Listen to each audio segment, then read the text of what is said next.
I became aware of Amy in, I think it was 2004. It was around the time of the Frank album. And I remember, I think I was here in England, and I was shooting. I think I was either working on Top Dog Underdog, the the play at Royal Court, or I was shooting Hitchhiker's Guide to the Galaxy. And I saw this ad for the Frank album, and it's that great ad where she's got on the pink top, and there was just something uh, about this person, this energy that I could sense from just the photograph. She was kind of wide, smile on her face, and she's being. People were really enthusiastic about her. And then I heard the record, and I understood why. And from the moment that I heard the record, I was like, man, the moment that she hits the stage, she's gonna be a huge deal.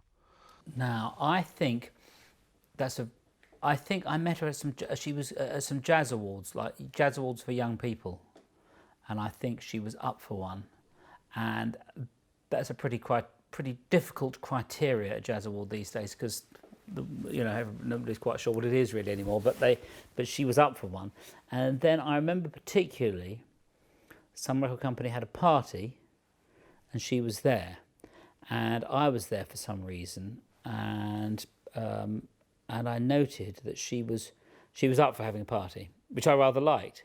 But also I liked her attitude, and I was talking to her for a bit, and I liked her, and then I realised we were going to be staying up a bit later than wherever else it was. They were all sort of longing to get away.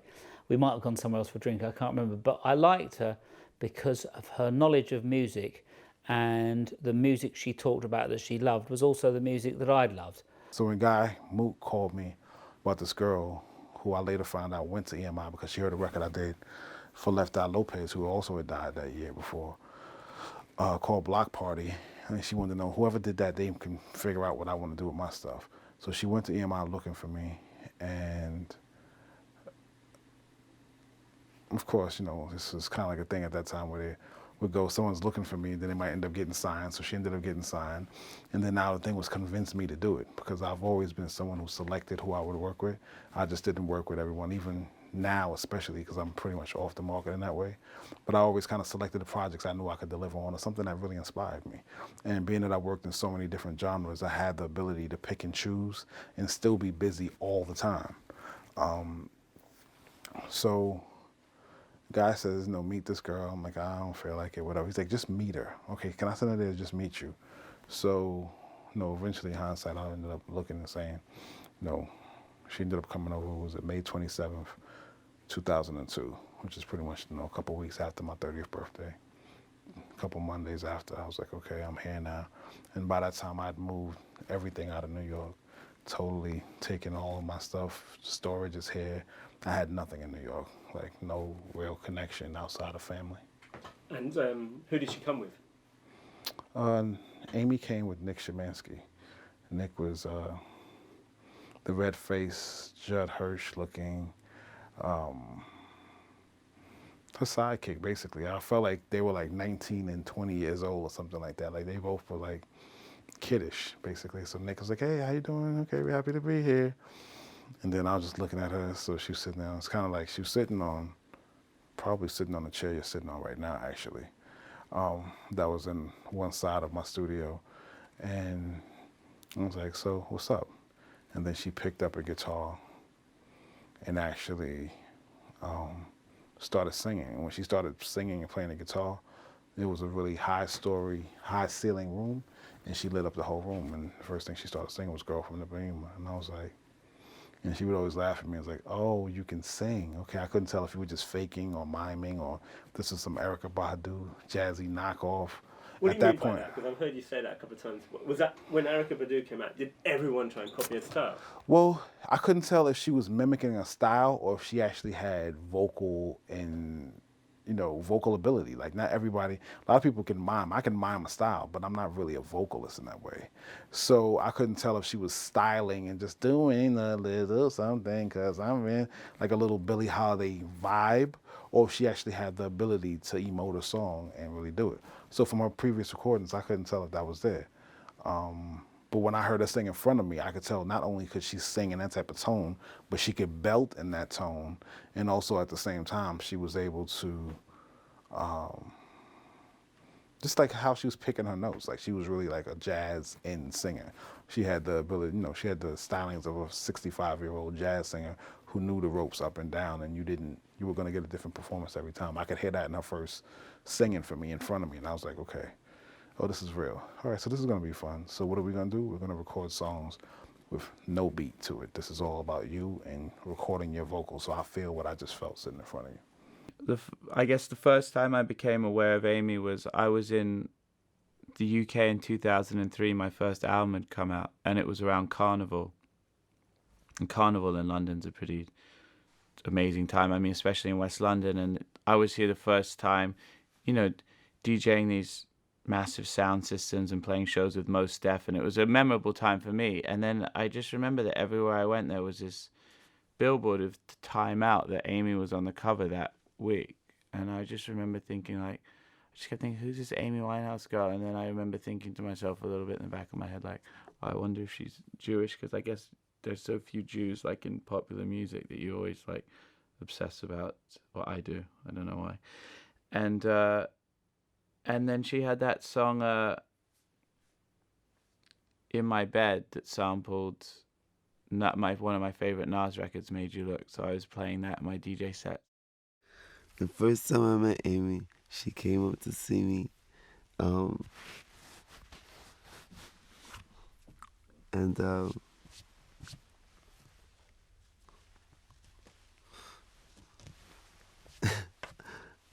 girlfriend at the time.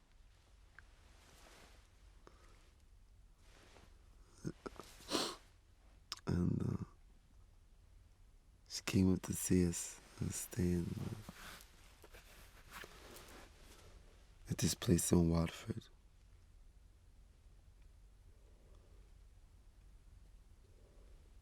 And she came into the room. She had a girlfriend with her. And I had this window that just kind of looked out onto the property. And she was really sweet. It was my first time meeting her. She was kind of like sweet and nervous. And my lady at the time we were listening to the album, so we were big fans, So it was like, it was nice, Norman. And I remember she was standing behind me, and I was looking in the window. I could see her reflection in the window. She was being like very polite and everything, but then I remember looking up in the window, and I could see her mouthing behind my back. She was going. She was saying, mouthing what? I love you. She's like with clenched fists and everything, and I never acknowledged it. But I just thought it was so sweet. I was like, is she? Oh. It was really flattering. It was sweet, but it's like to her, she was like, I'm such a huge fan, blah, blah, blah, blah. And I was asking her about her lyrics and everything. But she was like, you and Andre 3000, I want to marry you. She was like, I don't mean any harm to your girlfriend. I have a boyfriend myself, but I love you. And she was so sweet to me, man. She was really, she was awesome, man. I was like, wow, this girl is talented. She's funny. She's kind of wild. She was really cool. But, it's the strangest thing about drugs. It will just change the constitution of a person. That was the craziest shit to me. It was like there was two different eras of knowing her, It was crazy. Physically, like, in terms of behavior, her demeanor, everything was just a complete 180. And she was crazy. It's crazy to watch that in a person. Like, people watch it from a distance as a spectacle, but like, you'd be like, what the fuck is going on? She liked a lot of ska music. She loved Motown music. She loved a lot of jazz singers. And it was very refreshing because she was a young woman and not an old bloke in a corduroy jacket who liked all of these things. So it was kind of great. And so we had sort of great musical chats and a few drinks, and then went on our way. And I thought, oh, I like her. But at that point, I'd sort of heard her sing once, but I don't know if I hadn't really taken in how what her voice was, which was the unbelievable part about her, I think, because I think that when people play a musical instrument or they have a voice, it's connected with their personality. It's an expression of their personality. So when you hear a great guitar player or a great singer, it's not just their technique, but it's part of their spirit, especially with the voice that you're hearing. And when that's combined, which is very rare, with somebody who has just an incredible God-given voice, the two things together really, it's very rare to have that. Sometimes you get a person with an amazing voice, but they either haven't lived a life or aren't sort of sensitive to the things in the music they're singing about. Which also means having a knowledge of to be an artist, which she was, you've got to be aware of the things, the music you're referring to, which she really was. And so I think she was an extraordinary artist because her voice was an extension of her, and her voice was an amazing voice. A couple of years later, Guy Moot, who signed me to EMI Publishing and signed Amy, said, Amy Winehouse is in town for one day. Do you know her? Do you have any desire to meet with her? And I said, yeah, sure, just send her over to my studio. So she came over, and I had this studio on Mercer Street, just by Canal, downtown New York. And it was like an old abandoned kind of like warehousey type building. You had to like manually work the lift. And I showed up, and she was waiting downstairs, and I said, oh, you waiting for Mark? And she goes, yeah. And I go, I'm Mark. And she just looked at me sort of puzzled. She already had the outfit that became her iconic look, like a kind of satin tight jacket and a little leopard ballet slippers and some jean shorts in the hair. And she said, oh, you're Mark Ronson? And I said, yeah. She goes, I thought you were like an old guy with a beard or something. Maybe she had me pegged as more of a Rick Rubin type. And so we went upstairs, and we just started talking about music, I think it's always like this awkward combination of like a blind date and some, like, all right, throw people in a room and start making music together. And I always feel like it's better just to, there's so much trust in things that go on in the creative process that like you have to establish some kind of connection before you jump right in. We kept in touch through friends. Whenever I was in town, she would, come by, say hello, come see me at if I had a show. We would hang out. She wasn't really a telephone person. No?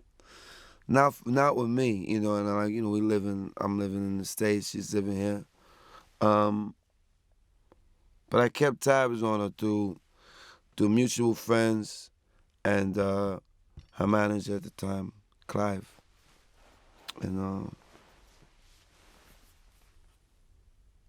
we all had we all knew we were all in the same circle, so there was a part of, we shared in her success. We was like, oh, that's, Amy, that's the homie, she's doing it,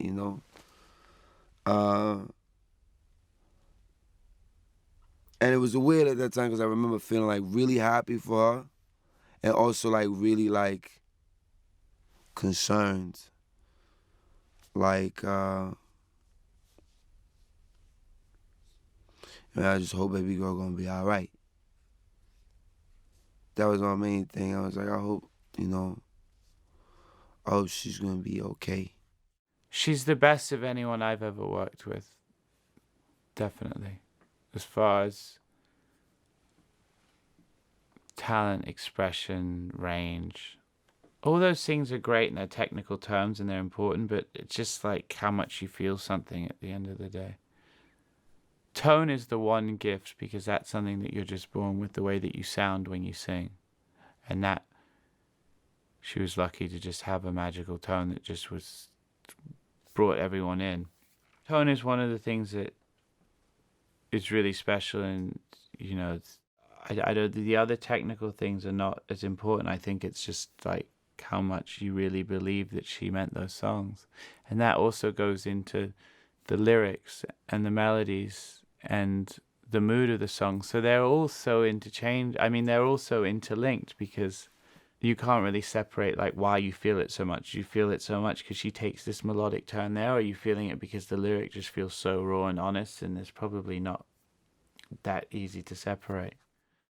And her songwriting was another whole thing. So she's got this incredible instrument, which is her voice, which is made even greater by the fact that it is her personality that you're hearing as well, and her life that you're hearing in when she plays and sings.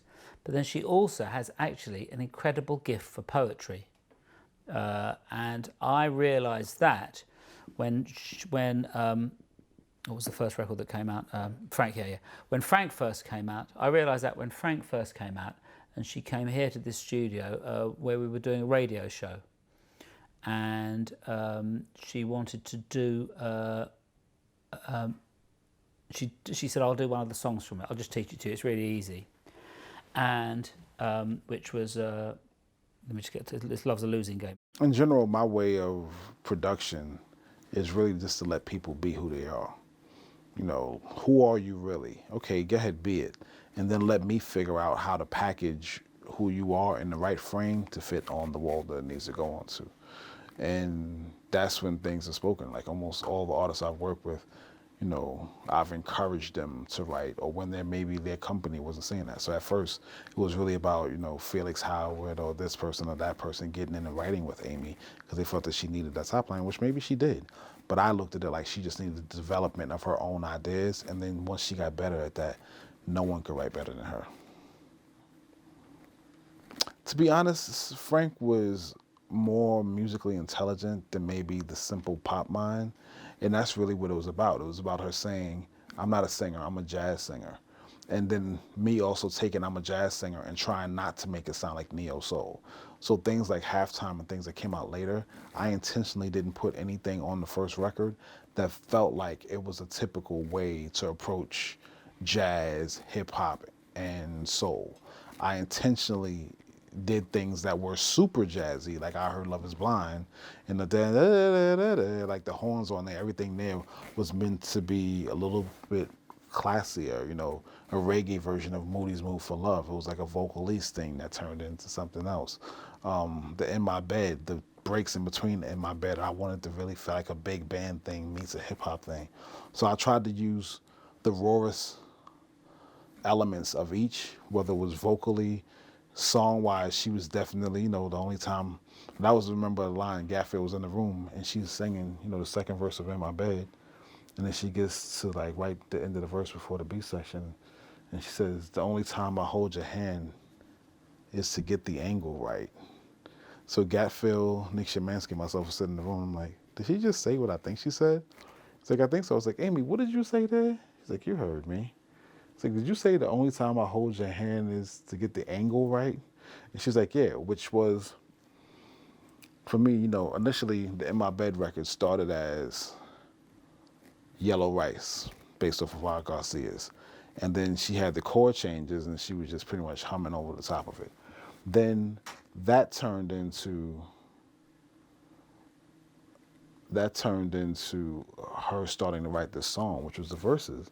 But I just told her, look, I can put a beat underneath these chords, and I knew what I was going to do as far as using the same sample I used on Major Look. But I was like, if the song's not stronger than the beat, I'm not giving you the beat. The song has to be stronger. So I really forced her to make sure her song and her lyrics and everything she was saying had a message and there was something really to it, so that the beat could really be propelled further. And that was really the element. So it was really me being able to use raw hip hop, raw jazz music because I knew that she was really gonna come home with the lyrics and her delivery of them. When we were doing Unholy War and some of those songs, we went to a record store here in Miami, me, her, and my assistant at the time, Leah, and we bought all these CDs. And she was like, "Okay, I like this one, the Shangri-Las." You know, she bought a bunch of records that ultimately is like what the Back to Black and all those things sound like. She was really the driving force of these are the things I like about it. Even if Blake liked certain music, she would pick out of it what she wanted to do with it. I like this song, I wrote it like this, but I wanted to feel like that. And she was definitely inspired by stuff, but then she was also really specific. I love this song, leave it in my iTunes. Salaam, you hear that song playing? Can you delete it out of my iTunes so it never accidentally plays again? All or nothing.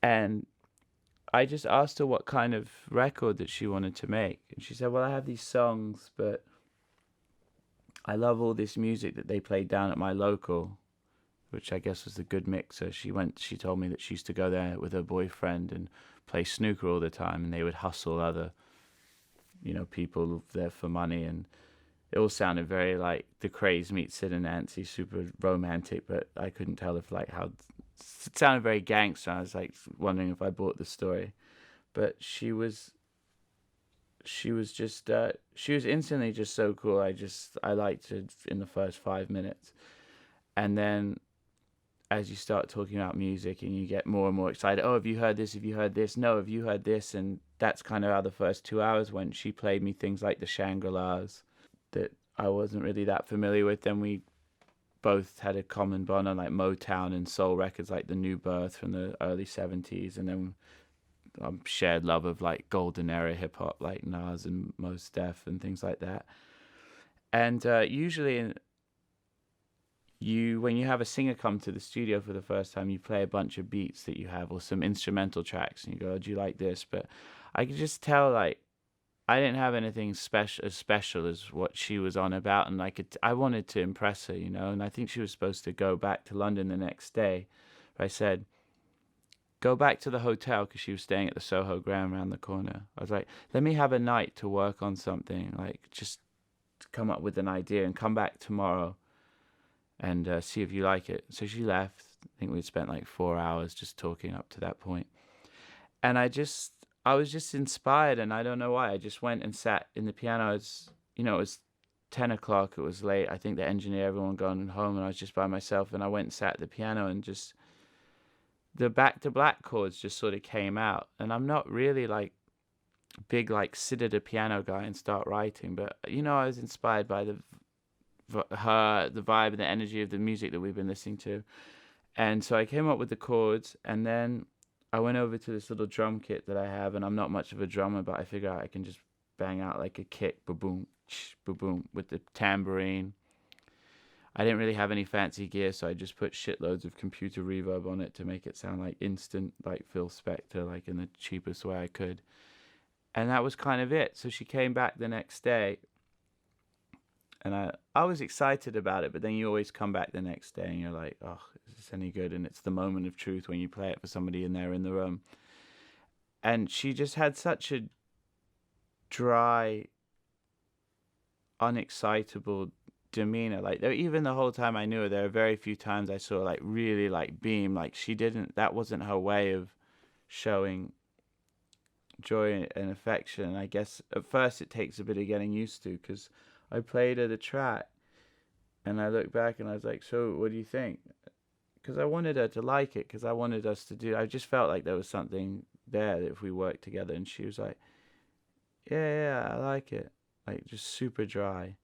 And she's like, I just gotta go make a phone call. And she went in the back, and I think my manager called me at that time. He goes, how'd it go with the Winehouse girl? And I was like, I don't know, I just played her this track, but I don't know if she's crazy about it. And then he's like, oh, hold on, I got another call. So then he had another call at the same time that it was like Darkus or someone from the label saying like, oh, cool, Amy just says she's over the moon over the Sing Mart place. She's going to stay another 5 days. So it was like just one of those, like, I guess, ridiculous, like if you could have the split screen with all the phone calls going on, it would have looked like a farce. But she stayed for 5 days, and I I think that first day she wrote Back to Black, all the lyrics and the melody, and like it was like 2 or 3 hours. Like I remember she just like went in the other room, she would take her guitar, or she'd take a little tape of the instrumental CD and just kind of have it playing and go in the other room at my studio. Came back and she just sang it. And sometimes when you're working with somebody and you're in the creative process, they come back and then you go, oh, that's good, but can you change this or can you edit it? And I just remember it just like she sang it and none of those thoughts occurred to me. And I can be quite pedantic and annoying in the studio because I think like you can improve if you can improve every turn of phrase, every syllable, every note run, why not? And it just felt like that's what the song was supposed to be. I never questioned it. It was like that's how it always was. It just sounded right as soon as she sang it. I do remember the first lyric that in the chorus it used to go, we only said goodbye in words, I died 1,000 times. You go back to her and I go back to black. And I was like, don't you think it should rhyme somewhere else though? Because like, we only said goodbye in words, you died 1,000 times. Can't you make those rhyme? And she just goes, no. And I was like, okay. Because she was also brutally honest in the studio, which was a really good lesson that I learned from her. Because in the studio, when two people are creating, one person says, this is my idea. In essence, they're saying, this is an extension of my feelings. This is me. So if you say, I don't like it, or that idea is shit, or it's not really working for me, you're saying like, in some roundabout way, like, I don't like your feelings. So it's always a very like, people's feelings get hurt and there's fights and blowouts in the studio. And I remember playing her something one time and I was like, do you like it? She's like, no. I was like, oh, well, what about if I change this one little part, like trying to just fix something that was just never going to make much. She goes, no, I still don't like it. I was like, are you sure? Like, is it this part you don't like? And like muting different things in the track. She's like, no, it's shit. Like, why do you keep trying to fix it? I'm very fortunate because I see a lot of musical artists close up, and you realise what their power is. Then sometimes you realise that when they're sort of thrumming on their guitar, there's a huge sound comes out. When they sing, there's ever such a lot to it when you're in the close proximity. And when she came on, she said, "I've got this new song I want to do, Love's a Losing Game." I mean, she said, "But I can just play it to you. You'll figure it out. It goes like this. You just look, yeah, I'll sing it." And I then really realised what a genius of a songwriter she was, because it was the hardest songs to write are like the ones that appear to be the most simple, not many chords, and actually you can fit all the words onto like sort of half a sheet of paper, and they're like the greatest songs, like Yesterday or Your Cheating Heart or whatever the great songs of all time. They're often the simplest. They're the most difficult ones to do, and I realised she'd written one of those. She wrote loads else as well, but it dawned on me when I heard that one, and I said to her, I said, "Hey, and I think it's because after the last record, which was great, but I said, that's amazing, that song. That's a really you're a poet, Which and how did she take that? She was very self-depreciative, which musicians are largely, and about things.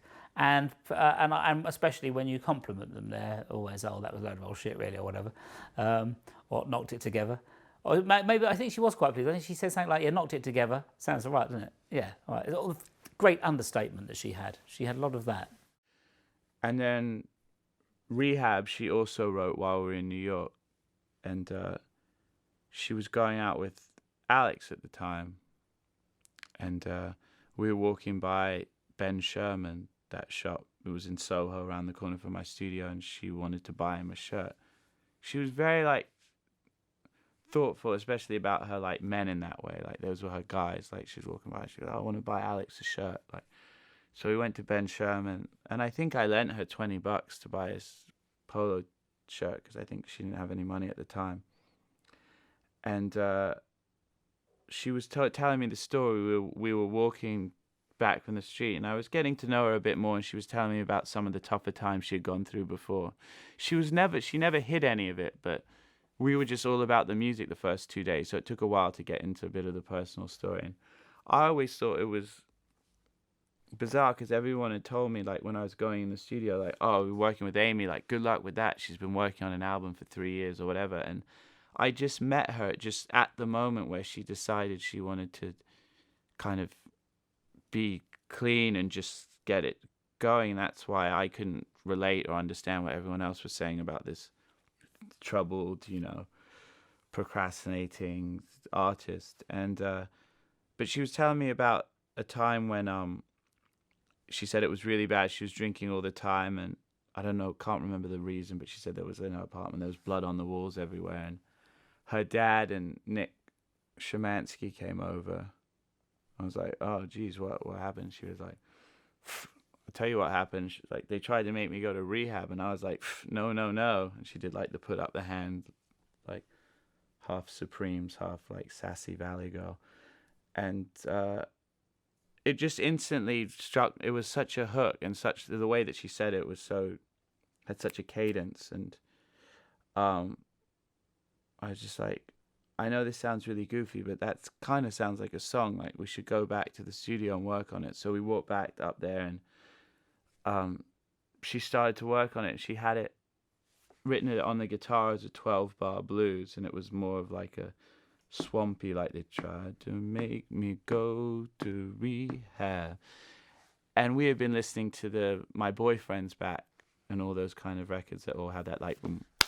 So I said, well, why don't we try that? Does that work for you? And she was like, yeah, that's cool. And then, maybe not just a 12-bar blues, but maybe some kind of more jangly chords for the verse.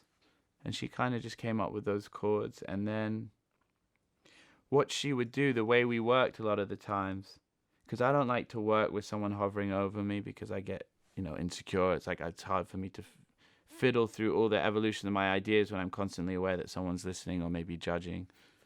It's my own issues.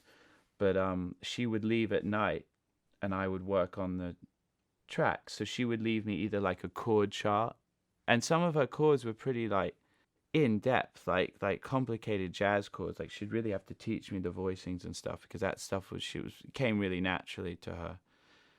And she'd leave me a chord chart, maybe record a quick demo on a tape recorder of her singing it, so I remembered how it went. Then she'd leave, and then I'd mess around. I'd sit behind the drums, play 150 different beats till I found the one that felt the best for the song, then overdub some guitar. And I'd have this kind of demo that by the time she came in the next morning, she could be like, sing it in her head over the track, be like, does that work?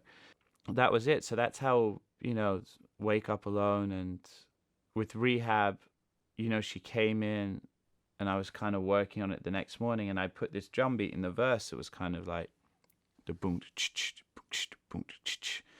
And I guess for the type of music that we came from and what we loved, which was soul and jazz and hip hop, it was a pretty non-conventional beat, because it's almost like, it's like an indie beat in a way. And I remember she came in and she heard it, and she was like, oh, are you trying to make me sound like the Bloody Libertines? She like had jokes for everything. But that's what's kind of cool about that song. It's like, it's so not conventionally any bit of it's just this weird jumble of its influences with her very unique singular voice and lyrical approach on top of it. And I think that's why when Darkus, who had signed Amy, came and heard the music for the first time, our demos, about 5 days into it, and he heard that and he started freaking out. He's a very excitable, infectious character. So we're 10 seconds into Rehab, and he starts going like, bo, bo, bo, rewind, like we're at like Notting Hill Carnival. So I brought it back, and he did it again, and we brought it back. And I was excited that he liked it. I knew it was good because I knew that we liked it. I knew there was so little outside exertion on what we were making, because there were no expectations. Amy wasn't really a massive artist. She'd been away for a while. I never made a hit record before. So we were really just left to our own devices and without the pressure of feeling like we had to make a hit. So when Darkus went crazy over Rehab, I just thought it was so bizarre, because to me it didn't sound like anything on the radio. It was just something that we made because we liked it. And I remember just thinking like, oh, that's cool that he liked it. I saw her here in England, and it was at the time where it was just like, she was a major star, and the paparazzi were on her, because she really didn't know how to be that thing that she had been made out to be, or had been kind of pushed to become from her own success. So she completely disregarded, and I think a lot of the time she was just in another state of mind anyway. So, you know, she became like this spectacle for the media and the paparazzi, and that wasn't a lot of fun to witness.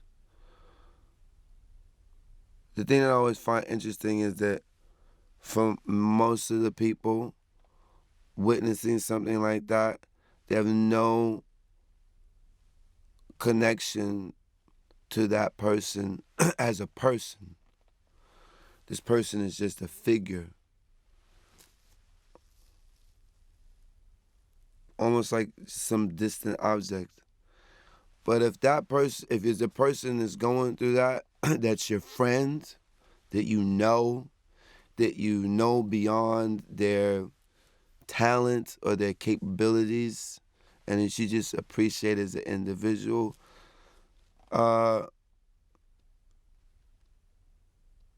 it's almost like it's happening to you to a certain degree. You're like, man, damn, that's, you know. So there was an element of that to it for me and for all of us, you know. I went to the Grammys. Yeah, and I was kind of bummed out that Amy couldn't be there because it seemed like maybe she's going to be able to come up to the last minute, and then they said no because we went through this journey together, so you kind of want to be there sitting next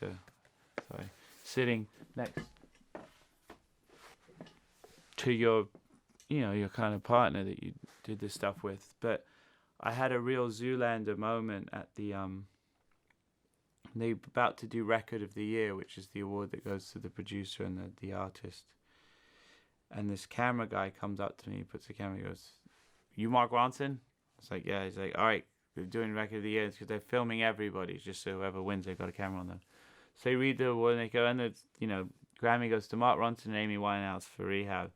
So I get up out of my seat, and I'm only in the second row, and I start to climb the stairs, and it's like, it plays back in slow motion in my head. Just as I'm like on the third step with the entire Staples Center behind me, the screen starts to come down because it's obviously Amy on tape from London. And I mean, who wants to fucking see the producer when you can see Amy Winehouse on a giant screen? And so it was kind of too late. So I sort of like tried to backpedal down the stairs, but then sort of fell over and landed like right at Kanye West's feet. And I just remember being like, "Do you mind if I hang out here for a minute?" And he was totally fine with it. I knew him anyway.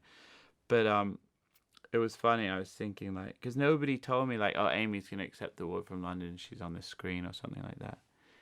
But I think actually, if I knew that that was going to be the thing, I probably would have gone to London. If I could have been there on that night with her, it probably would have been more fun. She didn't give a shit, man. She didn't care. It mattered to her that people connected to it in a real way and that it really represented her. You know, the thing that's so great about Back to Black is that it was sincere. She wasn't doing it as it was just where she was at the moment, you know? And it was such a departure from Frank. But all of those elements, you know, her sense of melody, her love of hip hop, expressed in a song that is not a hip hop song. You know, me and Mr. Jones, I mean, it's like a, you know, it's a love song to a rapper. You know, I love that song. You know, because it's real. It was like something she would say, like, to her husband, like, "Listen, Nas is here on so so. I'm not missing this show for you. So if you fuck this up, it's going to be a misunderstanding."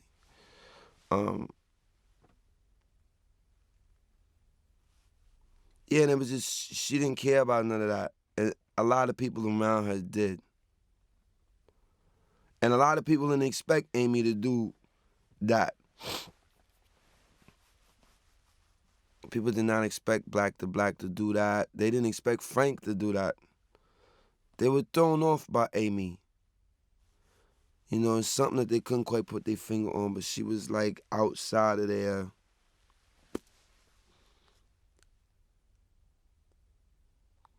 control or frame of reference. They hadn't dealt, they wasn't, used to dealing with nobody that young either, who was just like, I'm just doing what I'm doing because, I enjoy doing it.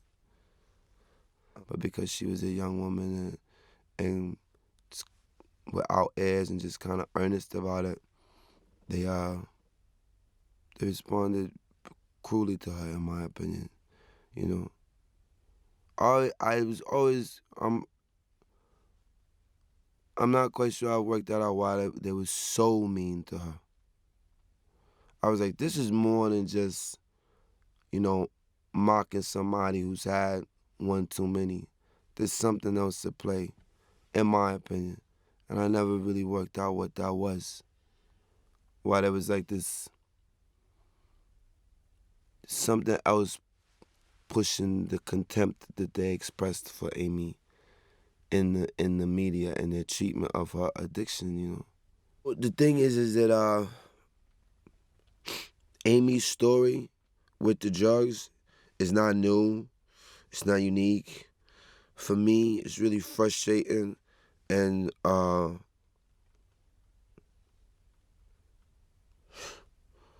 boring and heartbreaking to see good people get crushed up by that shit, Good people that that are good people. You see some people survive it, they get past it. And the other people just get chewed up. And some of them just get swallowed and they just disappear.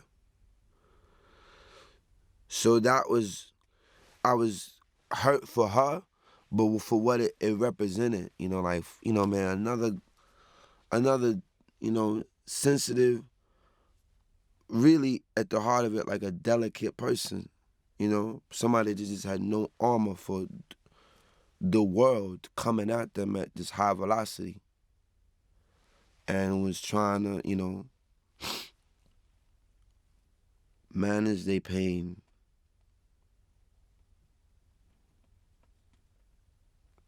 management systems, stress management systems that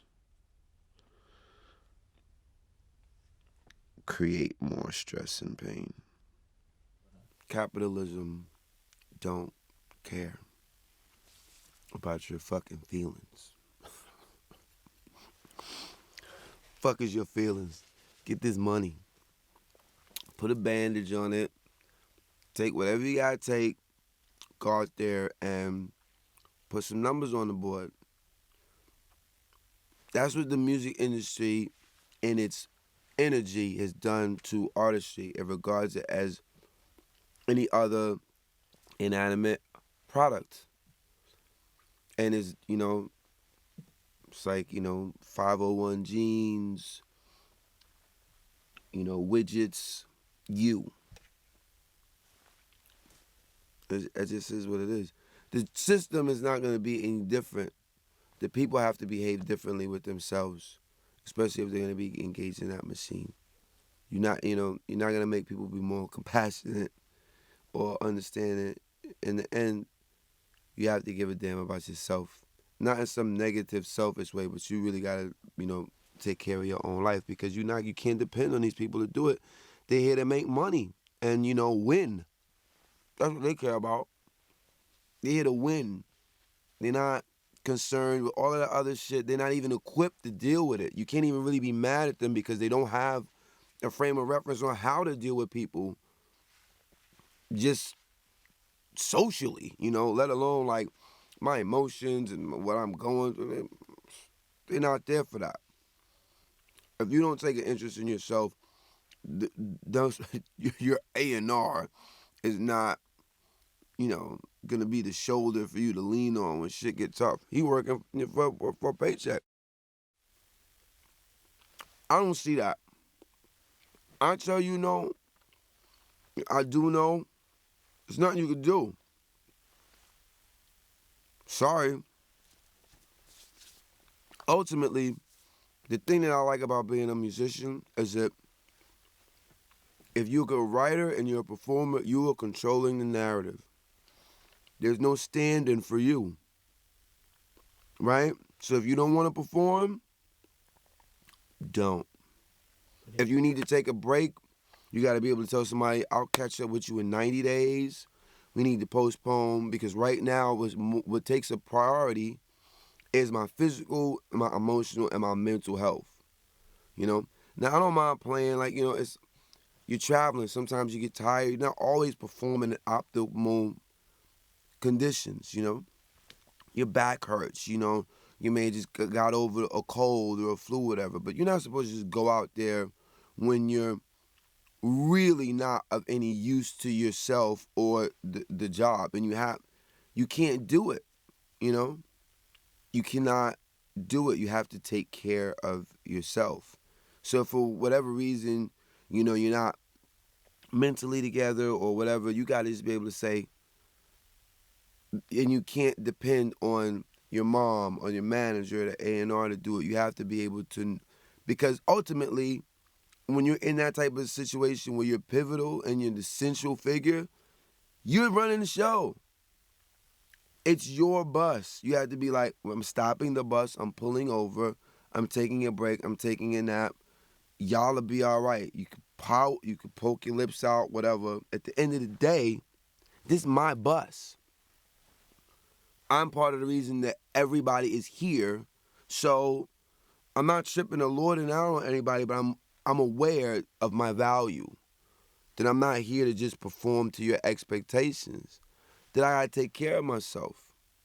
And and this is part of the reason why when I saw that time in London, I was saying, Amy, it's about you. Like, you have to take care of yourself. You're successful enough. If you need to take a break, just take it. And a lot of us talked about that, like, she just got to get off the road.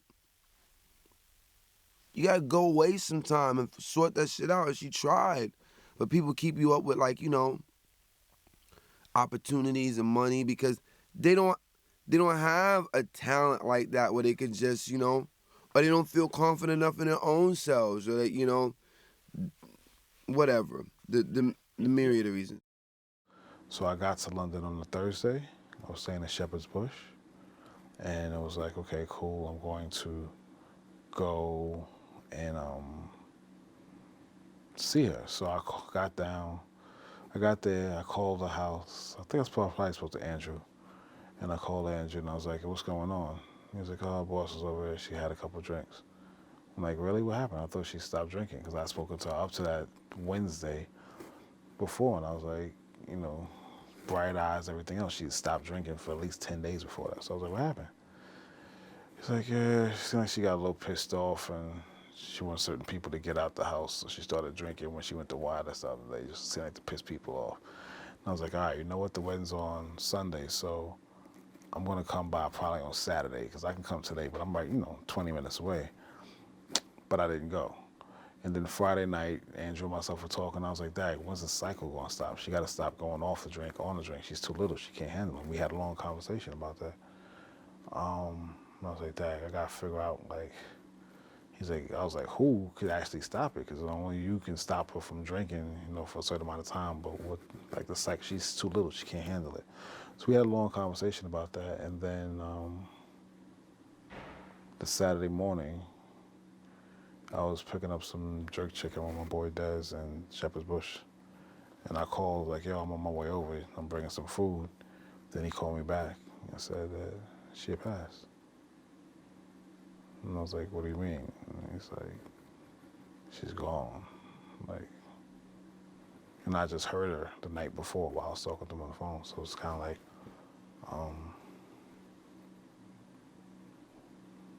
kick my ass. So much she wanted to do, man.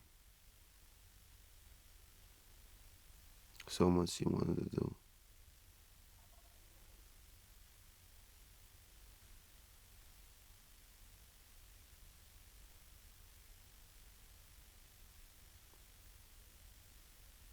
I'm glad we were friends.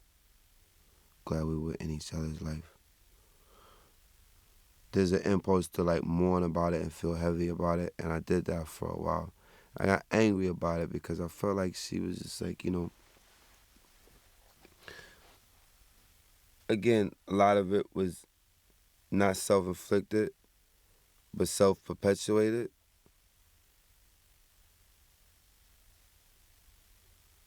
But at the same time,